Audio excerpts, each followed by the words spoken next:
Hi, and welcome to From a Full Cup. I'm your host, Natalie Mullen, a certified wellness educator, speaker, facilitator, and teacher.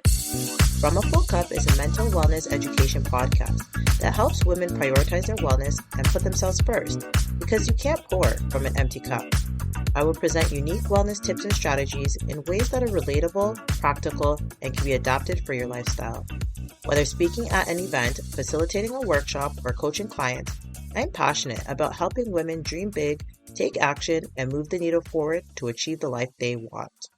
Hey y'all, this is the sixth episode. I'm so happy and I'm loving it. McDonald's style. I'm loving it. So, anyways, last week I talked about tiredness, which I think is a topic a lot of people can relate to. And I've been getting some really good feedback on that episode. And I myself have been putting into practice some of the tips, and I've seen improvement so far. So I'm going to continue going. Remember, with wellness practices, it's never about a quick fix. It's always about small baby steps that you can manage and that you can build on and maintain consistency. It's time for the Take Action segment where I celebrate friends, clients, and podcast listeners who were able to take action and move the needle forward. So today I want to shout out Alicia. She was feeling stuck regarding how to start social media for her business, and after we spoke, she decided she would start with something that felt good to her and in alignment. And I'm happy to announce that she has started doing Instagram videos posting about immigration in Canada and different hacks and tips to help people who are in the immigration process. So you can check out her page in the show notes. And if you've taken action, please send me an email. Or if you're listening on Spotify, you can just hit reply and let me know so I can celebrate you. So, our episode today is about how to start when you don't know the first step. So, I want to give you an example of a time I had to do just that. So, I'm going to take you on a little story with me. We're going to journey back in time. So, a few years ago, my friend and I, KK, I call her my little sister. So, we were downtown Toronto and we were walking to the mall, Eden Center to be specific. And I think it was a Tuesday. And right before we got to the mall, there was a store on the side. And KK pointed it out and she said, "Hey Natalie, that's a bubble tea store. Do you wanna go in and try it?" And I said, "Well, I've never tried bubble tea before." And she said, "Neither have I." And I decided, you know what? At that time I had a tea bag company. It was called Taste Tea Naturals. And I was like, you know what? Sure, let me go in because, it's not about tea bags, but it's still related to tea. So I'm open to learning and trying new things. So I went in and it was really funny because at first we tried tapioca and I hated it. I remember I spat it right out in front of the lady. I asked for a napkin. I was so disgusted and I was ready to exit the building immediately. And she reassured me that a lot of people felt the same way, but that they would definitely have some kind of product I'd like. So next, she told me to try these jellies. They were called passion fruit jellies. And I said, okay, but I was not excited because I really, truly hated the tapioca. So I decided to try passion fruit jellies, and I was sold. These things were magical, just magical little flavor bombs that were chewy, and I loved the texture and I love how it complemented the drinks. And I remember saying to KK, I think that this would do well in Antigua because at this time I was living in Antigua and I was just on vacation in Canada. So I had, at that point, I think I had moved to Antigua maybe just the year before. And KK was also from Antigua originally, and so she agreed and said, "Yeah, that this would be a good idea in Antigua because they don't have bubble tea there." That was a Tuesday. By Thursday evening, I had decided I was opening up a business in Antigua, and I already had purchased some product and had it shipped to Antigua. So while I was there in Canada enjoying the rest of my vacation, product was being shipped to Antigua for me to start my bubble tea business. And can I just add, I had no business starting a business. Like, I was a school teacher. I don't even know what came over me to say, yeah, I'm just going to go to Antigua and start a business, like a physical business. Yes, I had the tea business, but that was kind of online and kind of really not going that well because I didn't have all the skills that I needed and I was kind of struggling to keep that one afloat in the first place.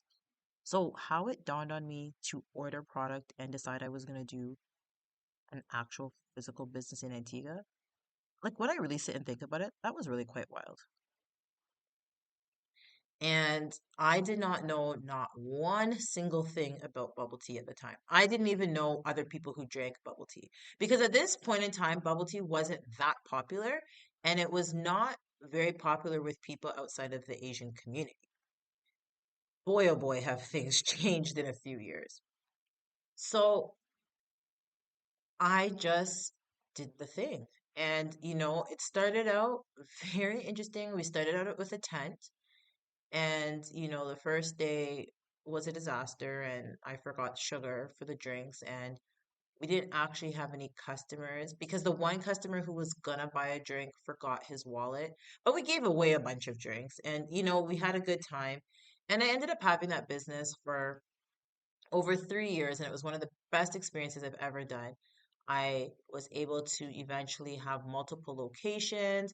I was able to have a storefront. I was at two different college campuses, and I did tons of events, and uh, just so many fun things came from that business. I made a lot of friends and just grew my network, and I was just so happy to share my joy of this drink with other people.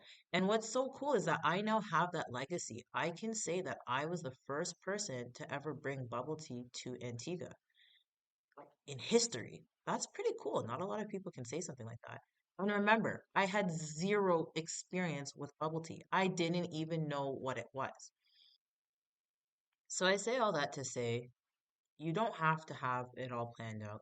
You just need to take the first step. So, today we're talking about taking action, and this falls under mindset, which is one of the 12 elements of wellness. And mindset is really your frame of mind and how you move through the world in reaction to your beliefs. It's the way you think about the world and the kind of thoughts that you have about everything, really. I talk to a lot of people who have ideas that they want to bring into the world, or maybe it's a change that they want to make in their life, but they often feel one of two things, either unequipped or overwhelmed. Both leave them feeling stuck and in a place of stagnancy. And I want you to think for a second, are there any areas in your life where you feel stuck? Is there something that you want to do, some kind of dream you have or a goal you want to accomplish, but you're just not sure how to get there? And how does that make you feel? Does it bother you? Does it keep you up at night? Maybe you feel frustrated or you feel unqualified or unmotivated. And I want to know if you felt less stuck, what would you actually start to do? Or what would you start to take action on? I want to know what are those little dreams that are in your heart that you just have not given voice to, you haven't given action to. Okay, so as always, when practicing disruptive wellness, we start by examining our mindset so that we can make mental shifts and reframe our thinking. So, as I go through some of these common thoughts and beliefs, I want you to think if you can, I want you to see if you can identify with any of them. For a lot of people, the number one thing holding them back from taking action is fear of failure. They're just scared to pursue their dreams because they're worried they might fail. And this can be related to self confidence or a concern about what others might think about them if they don't succeed. And you have to reframe your thoughts to tell yourself failure is okay. It's very true. You might fail. And guess what? There is nothing wrong with that. It's better to try and say, okay, I tried and I wasn't successful than not to try at all. So you have to build that confidence in yourself to just step out. Because what is the worst that can happen? Really and truly. You'll never know unless you try. And that's directly related to self doubt. A lot of people just doubt their own abilities and their skills. But you don't have to rely just on your abilities or skills. You can partner with other people. You can improve your skills, improve your knowledge, improve your resources so that you are more grounded and equipped to pursue whatever your dream is or your goal. And for other people, it's just about staying in the comfort zone. Like they have great ideas, but they're just, yeah, not quite willing to actually make them happen because at the end of the day, they're good. Like, just imagine that all the inventors of the world were like, you know what? We're good. We enjoy the comfort zone. We're not going to do anything different. What? Like, we would not progress as a society. Like, for all the people that created the internet, thank you. Thank you for taking action because I personally am a person who has benefited from being around during the age of the internet. I don't think I would have survived pre-internet. I was born pre-internet, or at least pre-mainstream internet, but the internet kind of became popular right around the time that I was in school. So it was perfect for me. I really just can't imagine what my life would look like without the internet. So sometimes you just got to sit with discomfort. You got to lean into that, lean into the discomfort and friction and resistance. And I'm going to talk about this in a different episode, but this is how you push past the comfort zone. And this is how you get things done. And for other people, it's about perfectionism. And don't get me wrong, I'm not one for raggedy things. I have a standard, I have a really high standard, and I try really hard to meet that. You will not see me produce anything that is subpar because it just goes against my own moral code. But at the same time, you want to ensure that your perfectionism is not paralyzing. It is better to do something pretty good than perfect. Now, I'm not telling you to come out here and, come out with like B level. No, no, no. Let's aim for that A or maybe a B plus, okay? But let's get going, right? Like, don't just say to yourself, well, I don't think that I can release this into the world because it's not perfect. And then you work on that perfect, perfect, perfect goal or aspiration for the next 20 years. And guess what? It never becomes perfect. Like, none of us are God. So it's really hard to achieve something that's perfect, especially on the first try. Because things get better over time as you improve upon it. But how can you improve upon something if it hasn't been put out in the first place, right? You have to just get started. And for others, and this is a big one, it's comparison to others. And this is tough because I don't know why, but our society is just one where people compare themselves to other people. And it's good to compare yourself in terms of, oh, look at what that person's doing. I think I could do that too, or I could do something similar. And therefore, you're inspired and you're motivated. But after you look at them, you need to stop. You need to now go mind your own business and focus on your own things. Otherwise, you will become depressed because you never know what their journey was to get to where they're at. And so you just keep thinking for some reason that you guys are like twins and that you have parallel situations and therefore you should be in the same place or you should be at the same uh yeah, basically the same pace of life or maybe have accomplished the same things. And that's just doesn't make sense because you're not the same person. So you have to stop looking at those other people and just keep your head down and focus on what you're doing. Maybe every once in a while you can glimpse up because of course it's good to see what other people are doing, but not if it's going to distract you from your own purpose, from your own goals, and from your own dreams. Especially at the beginning. You kind of have to find your footing.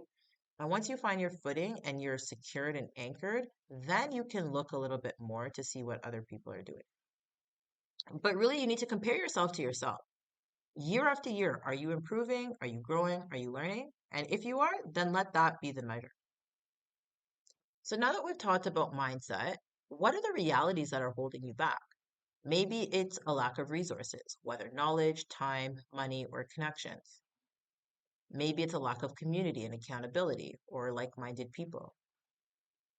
Perhaps you're traumatized from a negative past experience that didn't end well and you're scared to do it again. Or maybe you're scared of being seen and putting yourself out there because you don't want to feel like an imposter.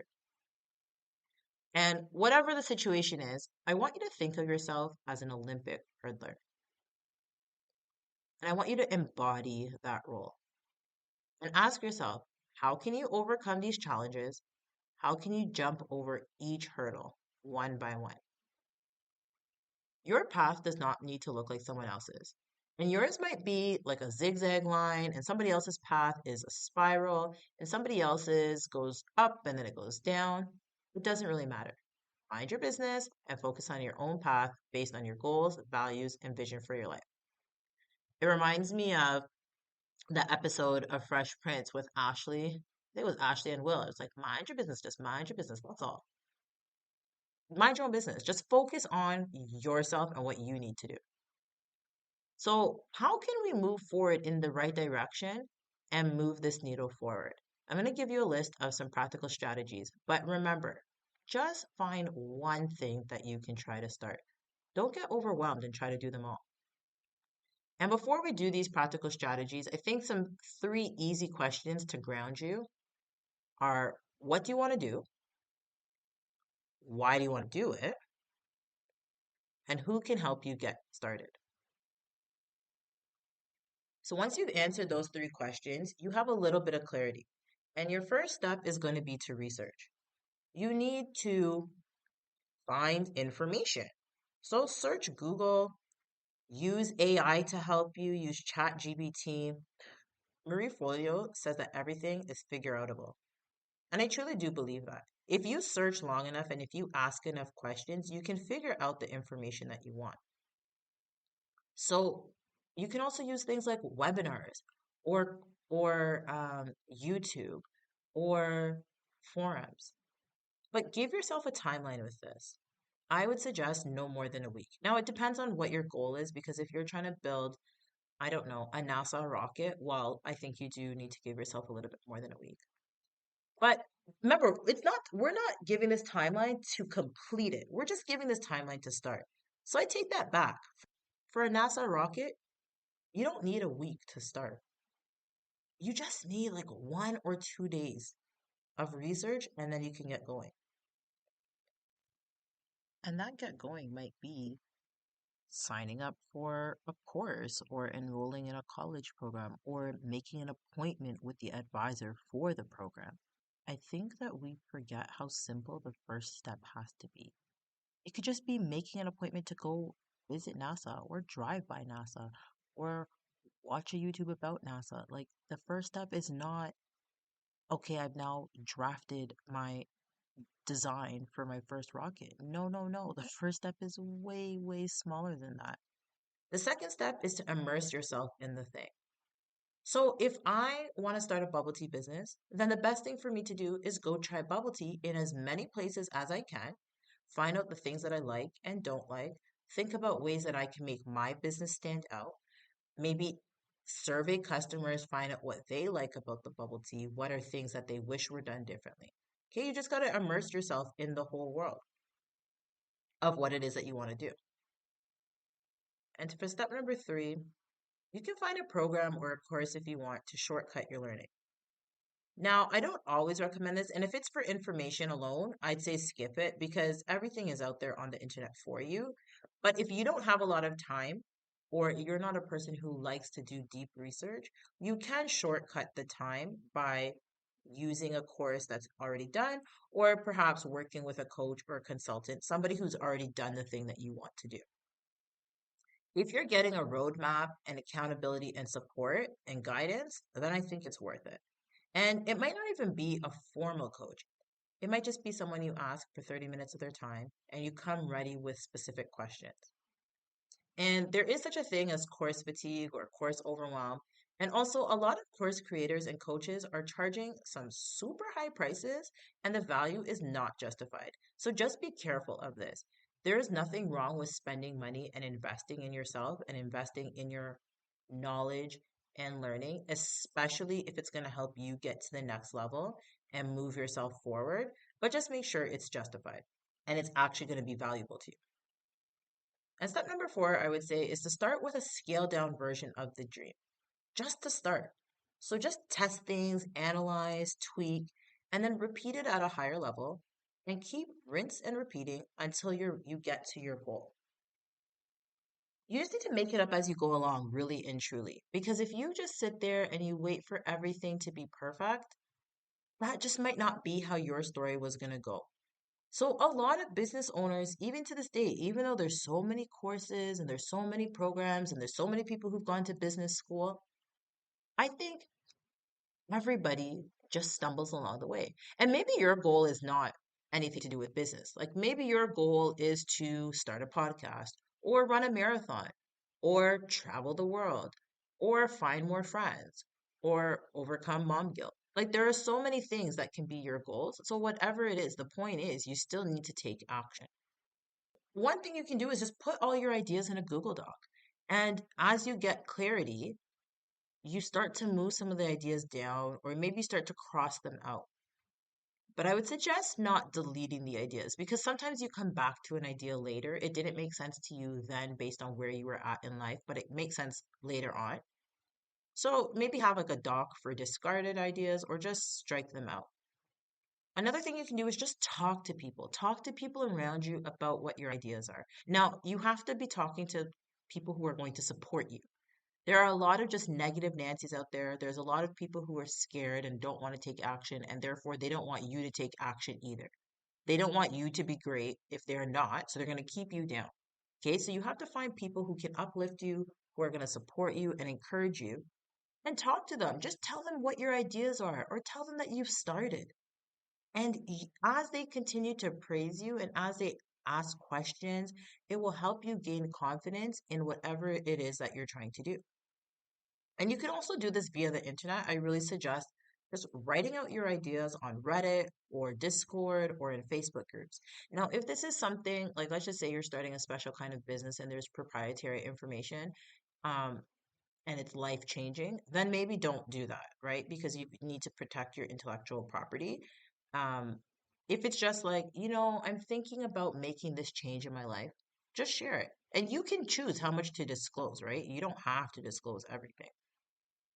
Another thing you can do is just talk to a friend that's already done what you've done, and say, how did you do that? Do you mind sharing with me the first three steps that you took or the biggest decision that you had to make? And a lot of people are willing to answer questions. To be honest, a lot of people are flattered when they're asked these kinds of questions, but you just have to be mindful and respectful of their time.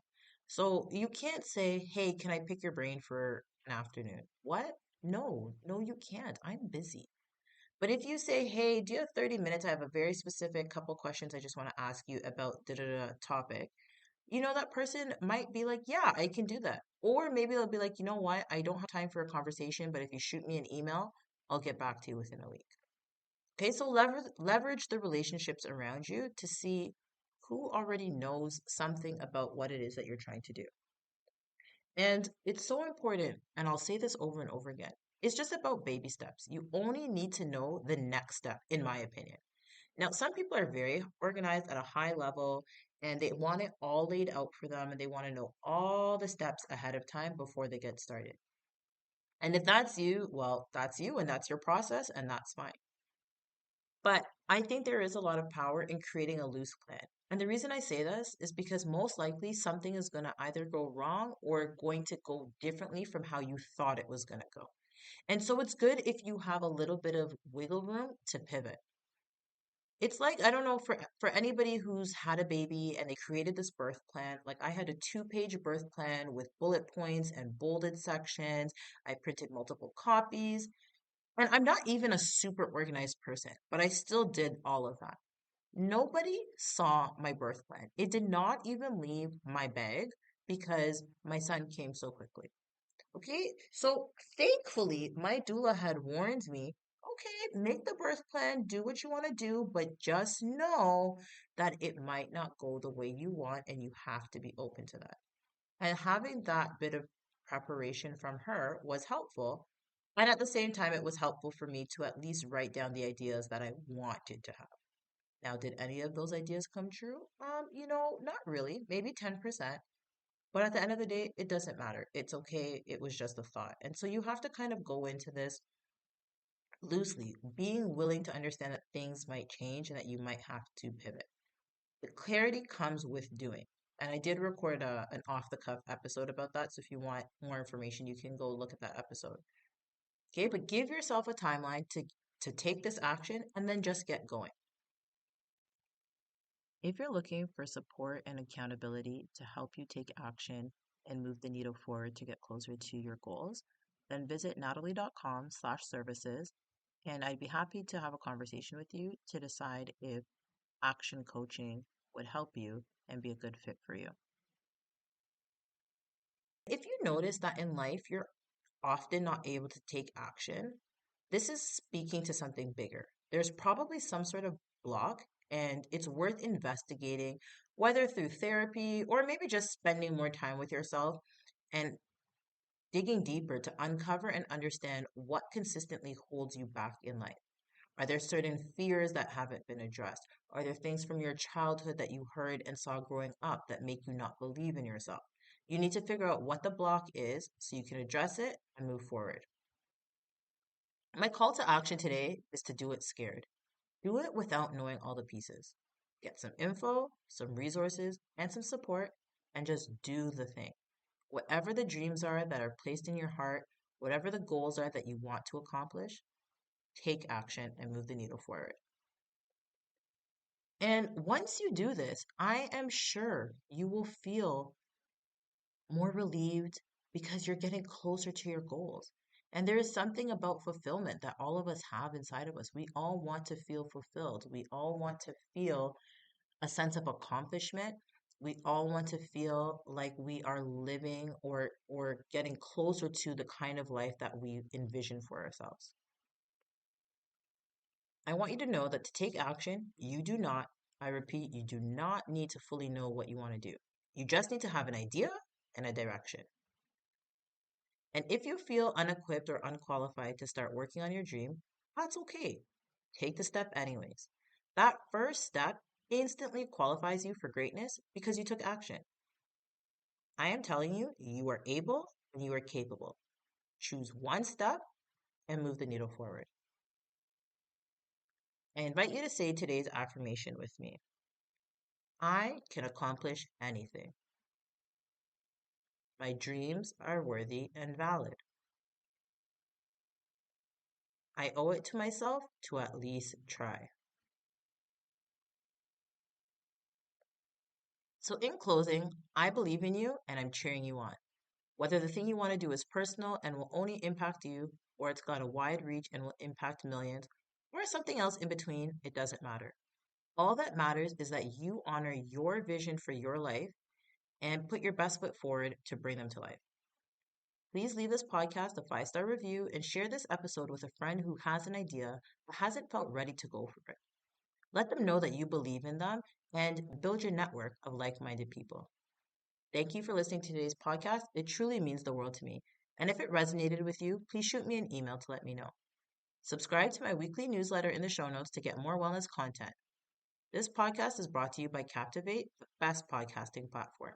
And if you're looking to start a podcast, you can start a free trial by clicking the links in the show notes.